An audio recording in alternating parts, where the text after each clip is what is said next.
Kudumbashree sir, സ്ത്രീ ശാക്തീകരണം ലക്ഷ്യം വെച്ചുകൊണ്ട് തദ്ദേശ സ്വയംഭരണ വകുപ്പിൻ്റെ കീഴിൽ സംസ്ഥാന സർക്കാർ രൂപീകരിച്ച കുടുംബശ്രീ സംസ്ഥാന ദാരിദ്ര്യ നിർമ്മാർജ്ജന മിഷൻ വിജയകരമായി 25 വർഷം പിന്നിട്ടിരിക്കുകയാണ്. കുടുംബശ്രീ കേരളത്തിൻ്റെ സാമൂഹ്യ സാംസ്കാരിക സാമ്പത്തിക മേഖലകളിൽ വിപ്ലവകരമായ മാറ്റങ്ങളാണ് സൃഷ്ടിച്ചിട്ടുള്ളത്.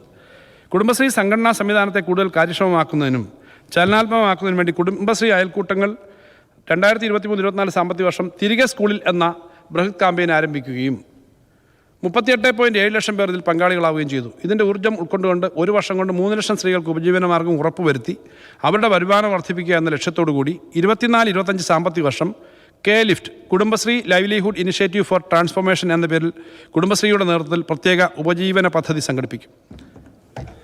സംസ്ഥാന ബജറ്റിൽ വകയിരുത്ത തുക, വിവിധ കേന്ദ്രാവിഷ്കൃത പദ്ധതികളുടെ വിഹിതം, സ്വകാര്യ പൊതുമേഖലാ സ്ഥാപനങ്ങളുടെ CSR ഫണ്ടുകൾ, വിവിധ വായ്പാ പദ്ധതികൾ ഉൾപ്പെടെ ഏകദേശം 430 കോടി രൂപയുടെ ഉപജീവന പരിപാടികളാണ് സർ സംഘടിപ്പിക്കുന്നത്.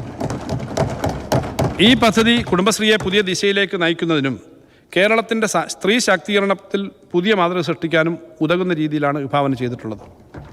സർ, കുടുംബശ്രീക്കായി 2024-25 265 കോടി രൂപ വകയിരുത്തുന്നു.